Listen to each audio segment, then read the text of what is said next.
Bye. That's it. Almost stop. Thank you. You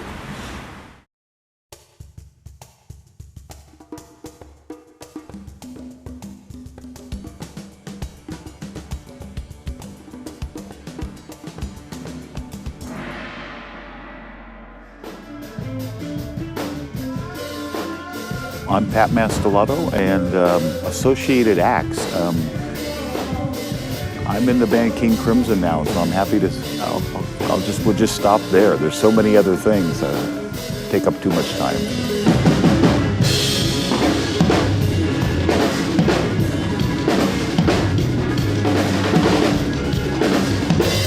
I was always intrigued by sound, electronic sounds. I can remember as a kid, you know, like 10, 12, 14 years old, having a woolen sack tape recorder and just enjoying kind of slowing down or manipulating a sound if I could, to have a bowl of water and to play it and listen to the way the water slosh, you know. There's a song called "A Saucer Full of Secrets." Do you know that Pink Floyd song? That's a Nicky Mason, right, is his name? That's Nicky's drum solo song. But it sounds like he's playing the mixing desk. So I was always very intrigued by engineering and the sonic part of making a record. You know, I'm sure it's because I grew up with the Beatles and things like that. And a guy like Todd Rundgren that explored a lot of strange sounds. And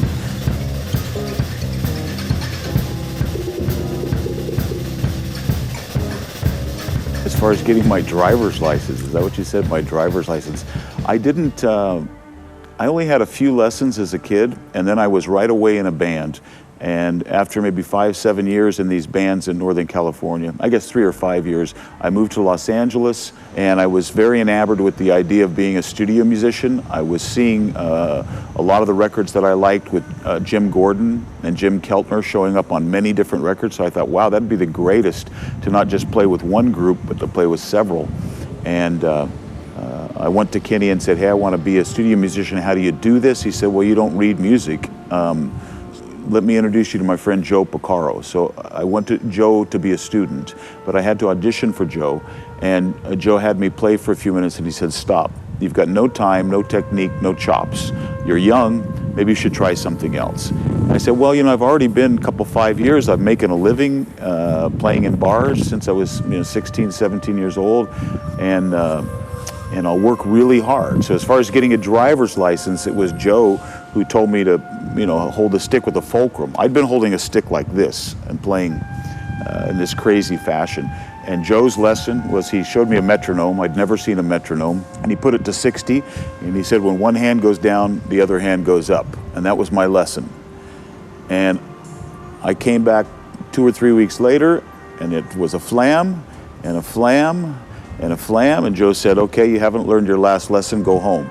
So I had 3 lessons with Joe, and then I was lucky to, I started to go to LA City College. There was a teacher there named Dave Smith, and I joined a percussion ensemble and things like that. I couldn't read, didn't know the rudiments, all that kind of stuff.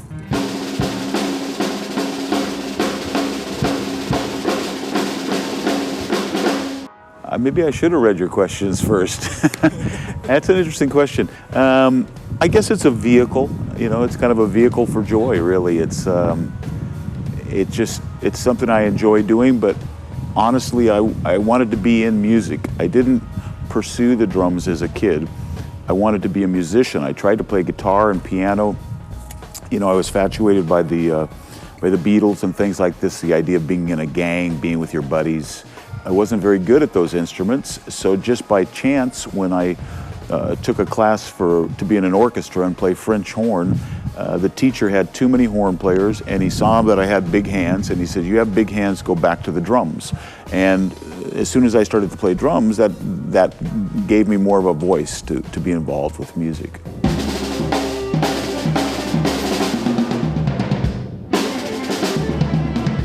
The first drummer that I saw play really up close was Buddy Miles. He was in a music store in San Francisco where I bought my first drum set.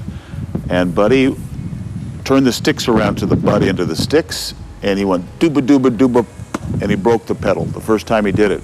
And I was like, fuck, that's the way a real dude plays. So I tend to play fairly loud or hard, you know, at least at first. It took me 5, 7 years to start to develop lower velocity.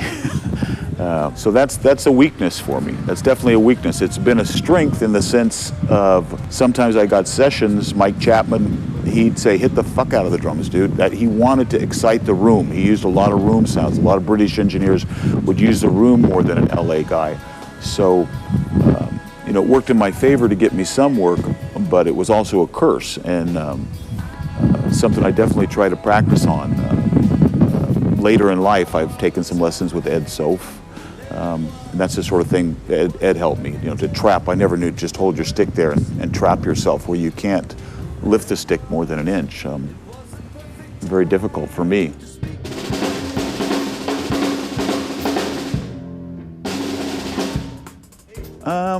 Well, you can constantly improve, but I guess largely driven by the people I work with. I'm motivated to inspire them, you know.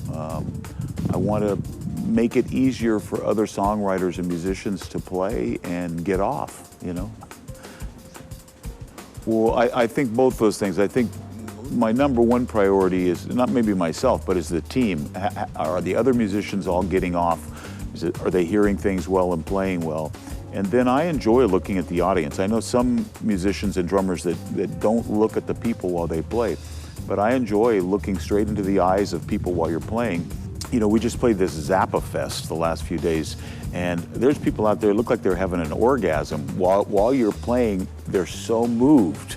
You know, these are pretty spacey, hippie, freaky people, but that's a great feeling to, you know, to see body movement out in the audience, to feel like it's connecting, you know. That's that cycle where the audience gives back to the musician and we exchange like that, and the energy just gets better and better that way.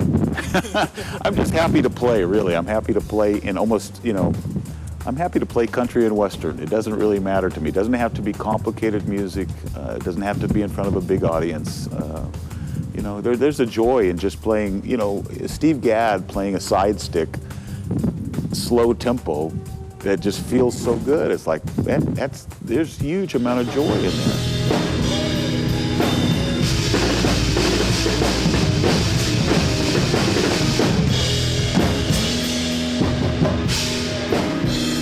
I think it's by the use of space and color, you know. I think like that more than chops. I'm not usually thinking of, I mean, I don't even know half the rudiments. So I don't think like that detail. I think just like, what is the frame that we're going to put this picture in, and how do you know, what is it? Is it going sideways? Is it, you know, are you crawling up the wall this way? So it could be something that's very, very conventional, but you just move it a little bit. You know, when I was very, very young, I was fascinated with putting the snare drum on one. I'm sure it's because of Ginger Baker, okay? It's Sunshine of Your Love. But doing pop records, in LA at least, that was verboten, man. You don't put the snare drum on one, the kick drum goes on one, you know? It's not a complicated thing, it's just a little twist, and it's amazing in those days, especially how many bands, the whole band would flip over, and it's like, dudes, I didn't lose the time. I just decided to put the snare on one, or put the snare on one and, you know, to shift I didn't know it was called beat displacement. It was just something that sounded interesting in my imagination. If I couldn't offer some fantastic technical thing, I could do this just move things to skew a little bit. You know, nowadays it's been taken to a whole nother level.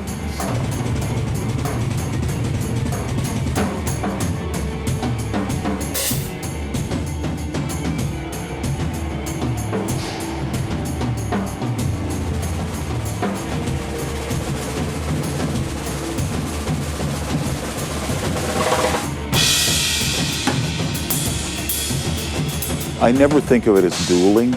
I would be doomed, man. I'm not gonna go into a duel with any of those guys you're mentioning, or any other drummer, really. I would call it more like an affectionate embrace, you know. We wanna roll around a little bit in bed together, but we don't necessarily wanna be beating each other up, you know. I'm looking for more of a camaraderie, more of a friendly fire, you know.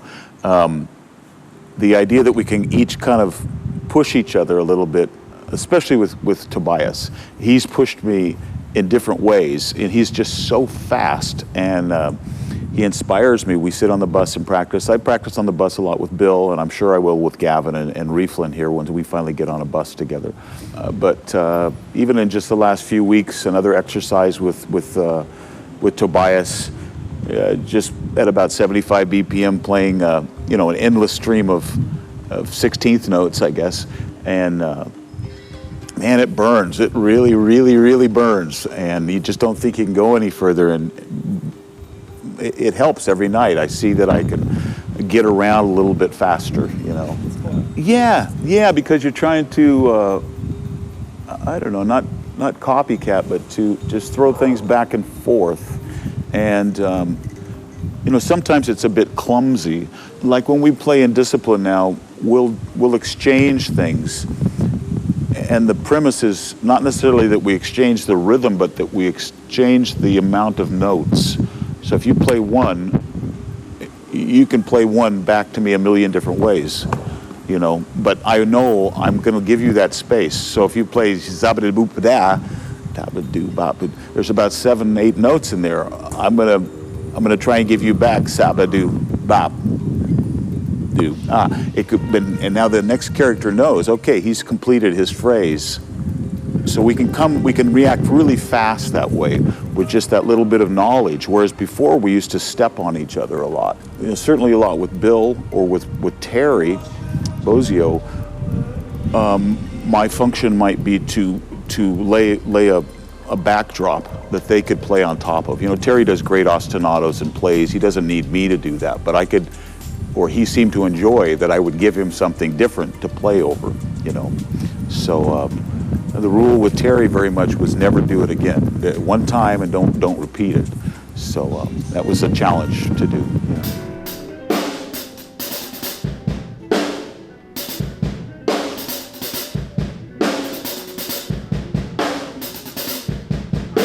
The twist is the part. I guess that's Spinal Tap, but it's got to have a twist.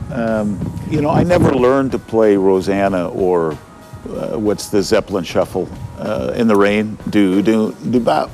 Other guys do these hurtas and blisters and all these things. You know, it's just amazing. I've always felt like I could practice a lot and maybe learn to do that, but all I'm doing is copying, you know, this thing that somebody else does better anyway and does more intuitively.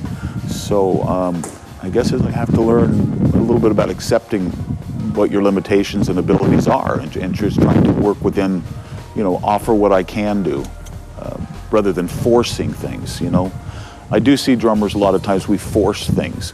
We come on stage with an agenda that I'm going to play this riff that I've been practicing, you know, and I try not to do that. I try to let the music lead us where it wants to go rather than me trying to make the music to conform to something that I had in my head that I wanted it to do. Because I have a home studio, some of the best stuff I record, I either wake up or I take a shower or something and come out and I have this idea that's been in my head for a couple of 5 minutes and I can walk straight into the studio and sit down and record it. And even if I can only play 10 bars of it, I've got it recorded now. I can cut and paste and loop it, try to replicate it again or build on top of it. So, you know, for me, having a home studio is a big advantage. Well, with that tuner record that was called Pole, we have a song called 1111 on there.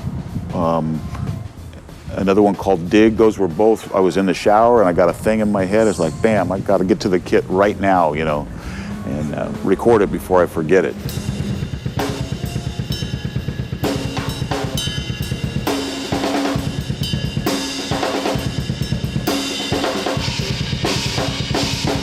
I think it's this thing where there's an internal monologue inside, you know, your brain, aren't you always talking to yourself inside?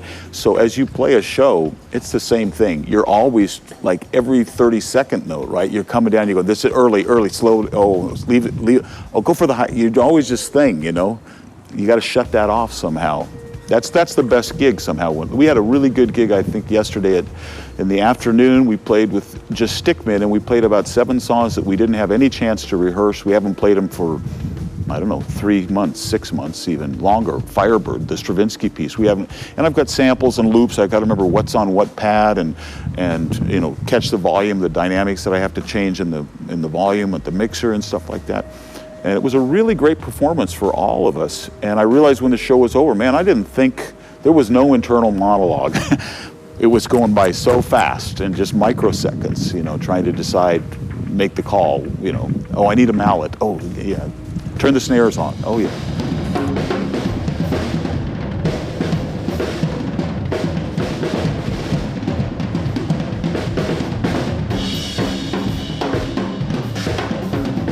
I've had a lot of tennis elbow. I've had that 2 or 3 times, and once over here. That takes a long time to heal. I try to do a little exercise at the gym that I learned about, which is you use an incline board and a little bit of weight and do that. You know, with I guess a dumbbell, barbell, the small one. But that, I haven't had that problem for a while. My knees gave me a lot of problem maybe 10 years ago. My lower back, that was in the mid-'80s, right after the Mr. Band had big success. I started to have a lot of trouble with my lower back. By the time we finished the record Go On, I couldn't sit to play. I got bad sciatica.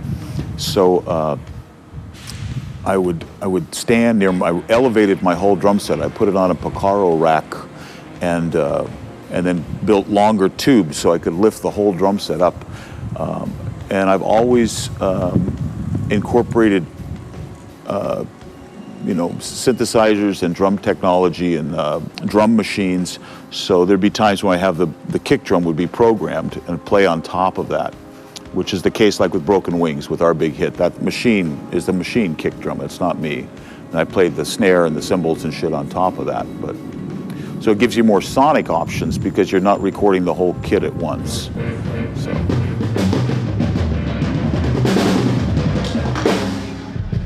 It's a little freaky to have all the cameras. I don't want all the cameras on me. It's a goodbye. Goodbye, Odenberg. Can I take this mic out?